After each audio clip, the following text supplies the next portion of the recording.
brilhe a luz. A cada estrela chamas pelo seu nome. Os céus proclamam, tu és Rei. Glorioso Deus, ordenas ao sol para trazer a manhã. A criação canta, tu és Rei. Tu és Rei, tu és Rei, pra sempre e sempre. Tu és Rei.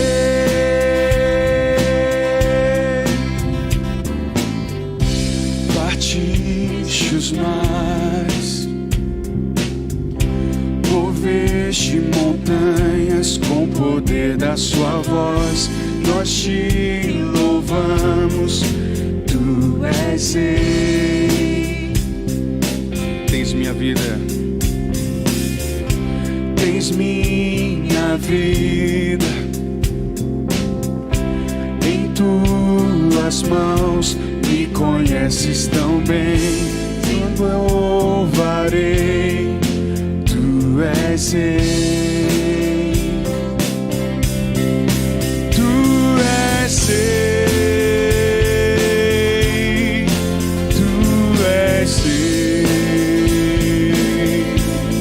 pra sempre e sempre. Tu és Rei. Mais uma vez. Tu és Rei, tu és Rei, pra sempre e sempre. Tu és Rei.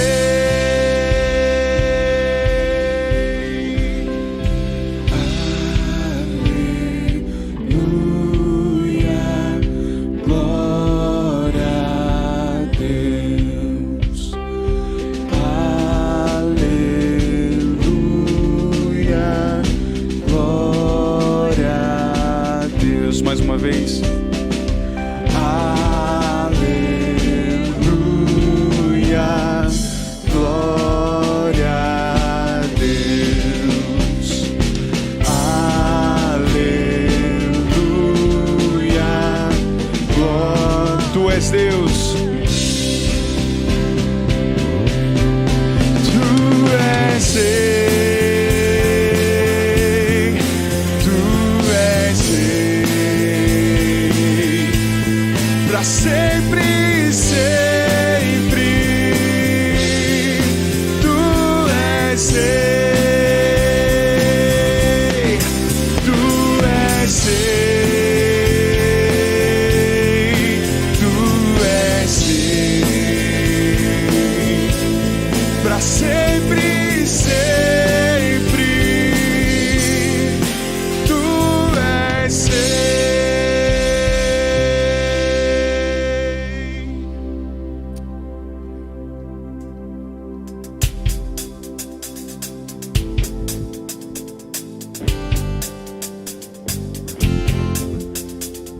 As palmas.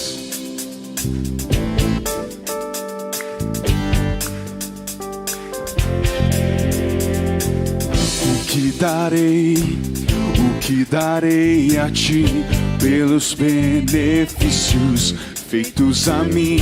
Me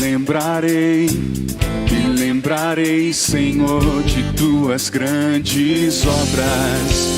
Não há outro além de ti. Não há, não há. Meu desejo é te adorar mais e mais, mais e mais, sem limites. Me entregarei, adorarei. Maravilhoso Deus, mais que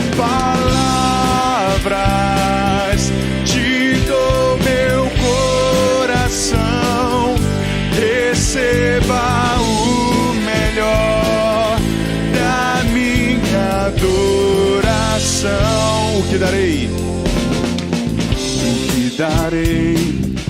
que darei a ti pelos benefícios feitos a mim?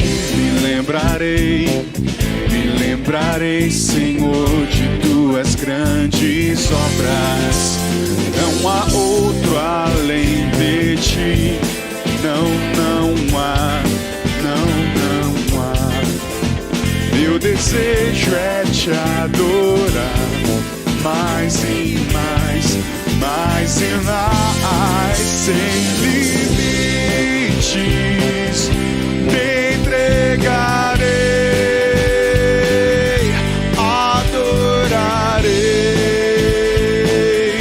maravilhoso Deus, mais que palavras, te dou meu coração, receba o melhor da minha, sem limites, sem limites, me entregarei, adorarei, maravilhoso Deus, mais que palavras, te dou meu coração, receba o melhor da minha adoração. Amém. Os irmãos podem se sentar.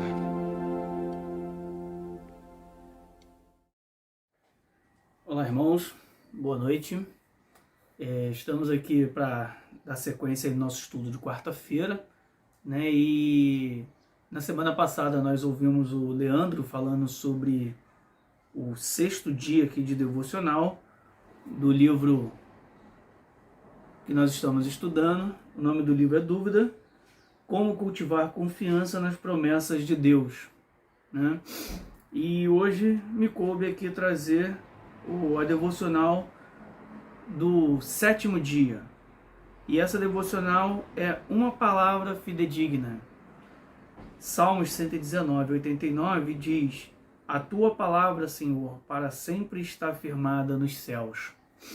Nós estamos falando da palavra de Deus, né? Sabemos que quando falamos da palavra de Deus estamos falando da Bíblia, né? Como o Leandro bem disse na semana passada, essa devocional ela vai trazer algumas certezas, algumas convicções para a gente, né? Para alguns serão só para reforço, para outros já serão para entendimento, mas a ideia desse livro é trazer reflexões e trazer entendimentos a respeito de algumas verdades que são fundamentais na vida de todo cristão. E a Bíblia, ela é uma dessas verdades, né?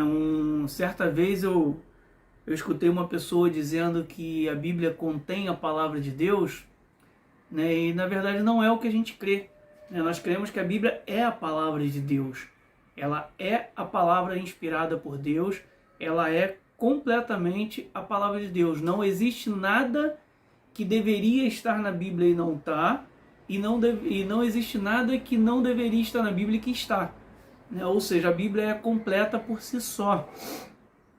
A Bíblia, ela se autoafirma como palavra de Deus por várias passagens que a gente vê ao longo da Bíblia. Ela vai se autoafirmando como palavra de Deus, né? Principalmente no Antigo Testamento, quando a gente vê ali Moisés, né, e alguns outros, quando eles dizem assim diz o Senhor e disse o Senhor, né? A Bíblia se autoafirmando como palavra de Deus, né? Outra verdade que nos faz crer e entender que a Bíblia é a palavra de Deus é que a Bíblia ela tem aproximadamente 2.500 profecias. Dessas 2.500 profecias, cerca de 2/3 delas já se cumpriram, né?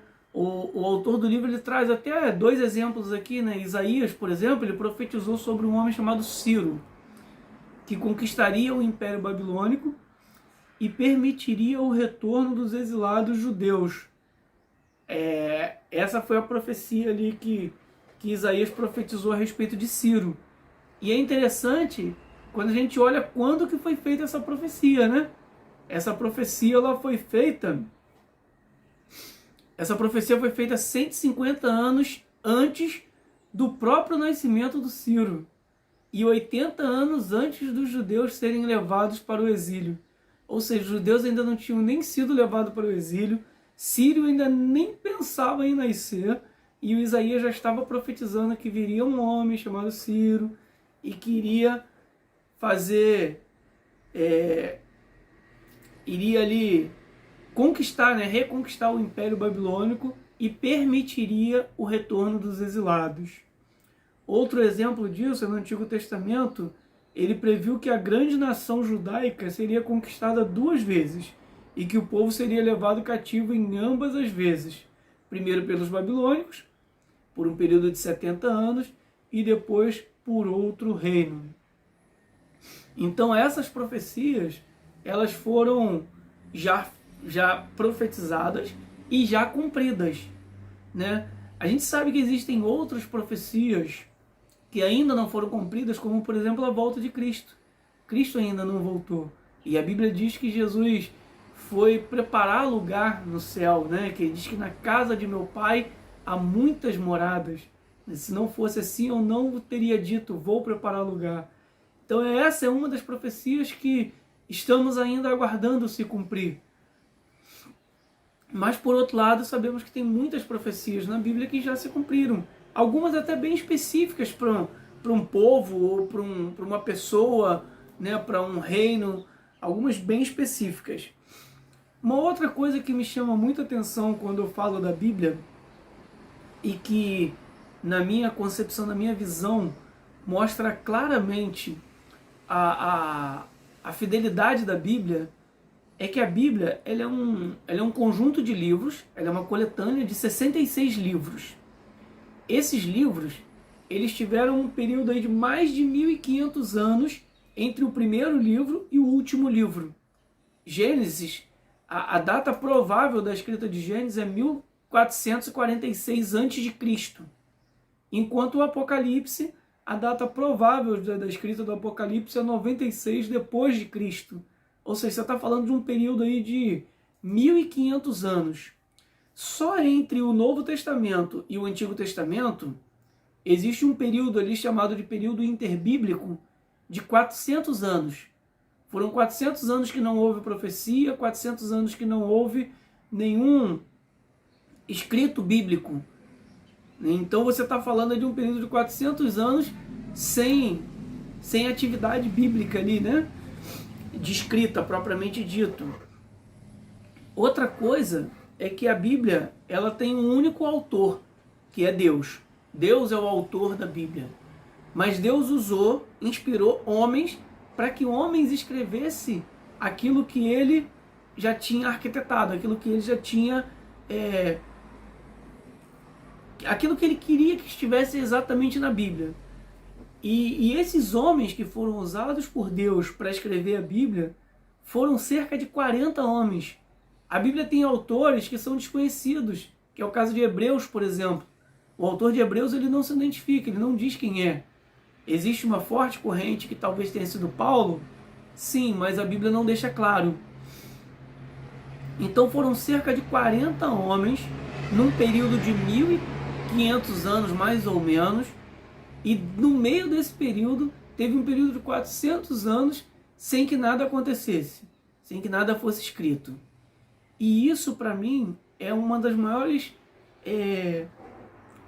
exemplos de que a Bíblia é realmente a palavra de Deus. Porque num período tão grande, com tantas pessoas envolvidas, e nada se perdeu, né? Nada se... O livro de Pentateuco, que foi escrito no ano de 1446, ele permaneceu intacto quando foi escrito lá o Novo Testamento, que ainda estava ali para poder ser compilado dentro da formação que nós temos hoje da Bíblia. Então isso para mim é um exemplo muito grande, é um exemplo muito forte de que a Bíblia é fidedigna, de que eu posso confiar e crer que a Bíblia ela não contém erros, que a Bíblia é inerrante, que a Bíblia é a palavra de Deus. Esse é um dos maiores exemplos para mim, né? Ao longo de todos esses tempos, ao longo de todos esses anos, nada se perdeu. E não é absurdo nenhum, né, a gente imaginar e pensar aqui e refletir um pouco na nossa vida, que nós vamos analisar que quando nós lemos um texto bíblico, de regra aquele texto ele fala pra gente naquele momento que a gente está vivendo. E se daqui a alguns anos você pegar aquele mesmo texto e ler novamente, ele vai falar de novo para você, no seu coração, sobre aquilo que você está passando, sobre aquilo que você está enfrentando.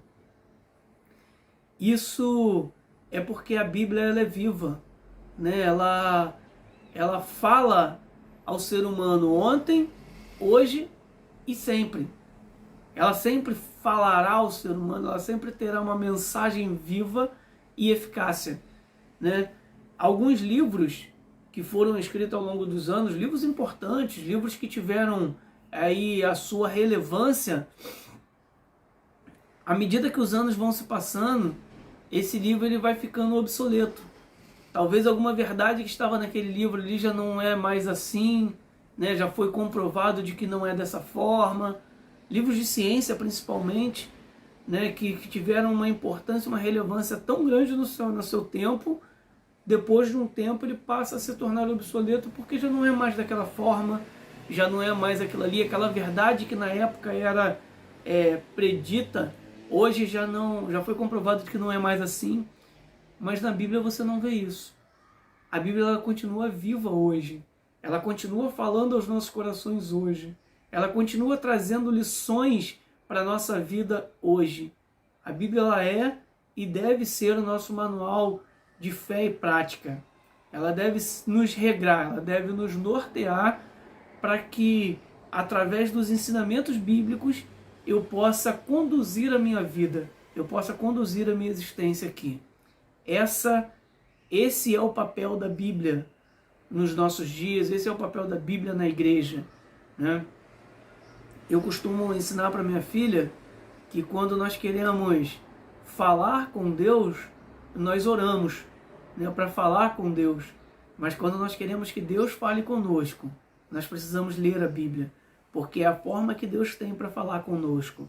Essa é a forma que Deus fala conosco, por tudo que já foi revelado na palavra dele.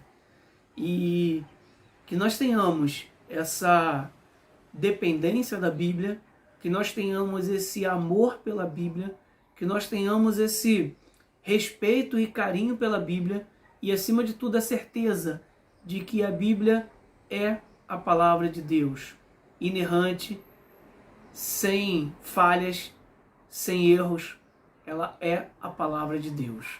E é com essa declaração que eu encerro essa devocional, e que nós possamos ter sempre no nosso coração de que um dos maiores tesouros que nós temos, né, além da salvação, é a Bíblia, é a palavra de Deus, e que nós possamos fazer uso dela constante a cada dia.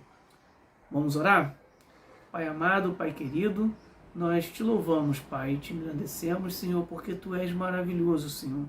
Tu és digno, Tu és soberano, Pai, e a Tua palavra, Senhor, dura de geração a geração, Pai. A Tua palavra, Senhor, já tem mais de quase 4.000 anos escrito, Pai. Mais de 3.500 anos escritas, Pai. E mesmo assim, Senhor, ela continua sendo viva, Pai. Mas cremos, Pai, e entendemos, Pai, que ela é viva porque ela é a Tua palavra, Senhor. Ela não é um livro que contém a Tua palavra, ela não é um livro que existem informações de Deus, mas ela é a Tua palavra, Pai. Viva e eficácia, Senhor. Viva e clara para as nossas vidas hoje, Pai. Então nós te pedimos, Deus, nos dê a cada dia mais amor à Tua palavra, Senhor. Nos dê a cada dia mais, Senhor, respeito pela Tua palavra, Pai. É o que nós te pedimos, no nome de Jesus. Amém.